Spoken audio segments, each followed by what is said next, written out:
All right. Well, if you're watching this tape, the reason you're watching this tape is to see me.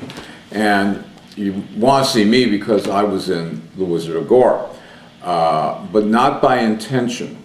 And I sort of want to explain this. This is part of a series of The Making of Wizard of Gore, and I want to explain why I happen to be in the movie, but I never auditioned for it. Quite a while ago, prior to doing that movie, I'd done a bunch of shows with Herschel Lewis as an actor, and I had trained as an actor, and I started by doing Teen Toughs and stuff like that in his movies. Around the time that we did Wizard of Gore, I had just come back from New York. I was working at Channel 11 in Chicago. It was a PBS station, and I went to New York, and we did I was supposed to be on a show in New York, and the show never happened. So now I'm in New York, I'm totally broke, and I ended up coming back, hitchhiking back to Chicago. When I got to Chicago, I called up Lewis, who I'd worked for as an actor, but not as crew, and I said, do you have anything going on? I worked at Channel 11. I'm by now around 21 years old or so, and I said, but I know how to work on a crew, and would you want to hire me? So he said, fine. He said, because I had a key grip that just quit, and could you come and do that? And I said, of course I could. I know how to do that. So I ended up being the key grip on the show of The Wizard of Gore. I had not read the script. It was almost like start the next day type of thing. And it just was fortuitous that I was, available.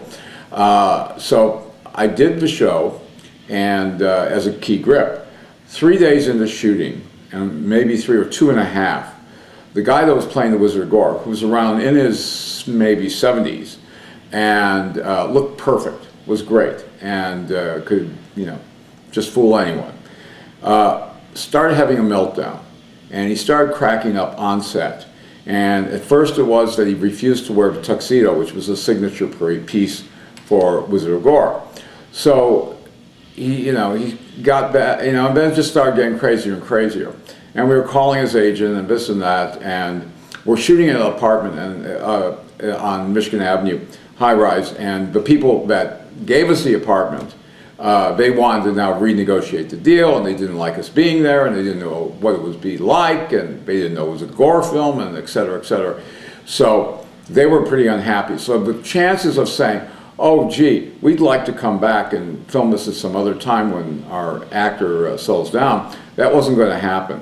So it was pretty much of an immediate situation, and Herschel wanted to immediately replace the actor.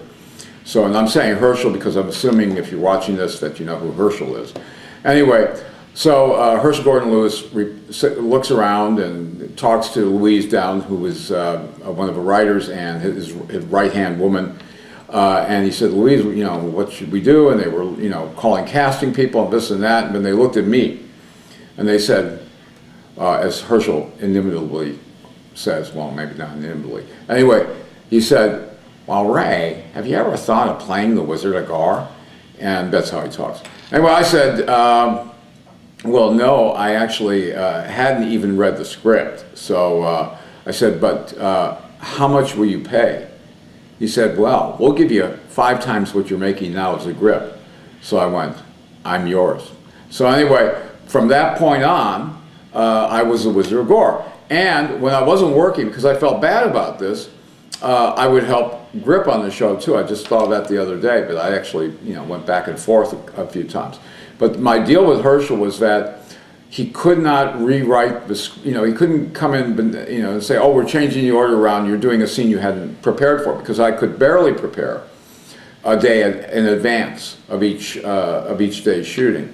And so, and to help me with my acting, which was, I think, pretty bad, I channeled Richard Burton, because it was an easy character. It was sort of like channeling Richard Burton and Macbeth and Hamlet was kind of easy for me to grab onto, and so that's what I decided to do.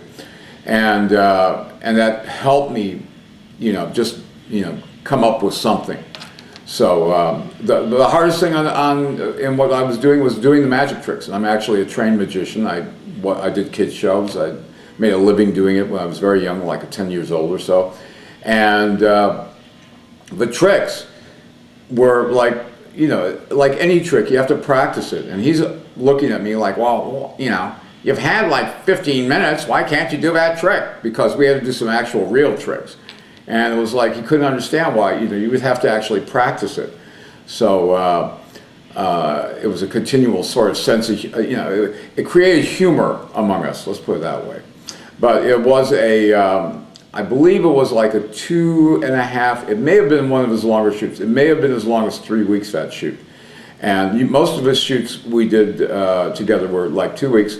And after the show, after Wizard of Gore, I stayed on and did some, I did basically assistant director, second unit director, production manager duties on about, I think, 3 other shows right afterwards, almost in a row, and which got me to Oklahoma, got me to Texas, and there'll be more about that. But as far as Wizard of Gore, no, I never really wanted to do that part, and that's why I seemed kind of inept in it, because I really wasn't prepared. If I was going to do it, I probably would have, you know, had rehearsed for at least 2 weeks to get in the character on that thing. So for those that have suffered through my performance, please forgive me. And I'll tell you more about the making of Wizard of Gore. I've got quite a few interesting little stories about how, you know, things went down on that set, because they were, you know, as usual with Herschel's movies, because everything's by the seat of his pants. It was, you know, it was very humorous. So I'll talk to you later about this if you tune in again, and I'm going to continue to put these on YouTube until I can find a better venue, which is one of the things we're working on in terms of creating an interactive website. And when that's up, I hope you will join me then. Bye.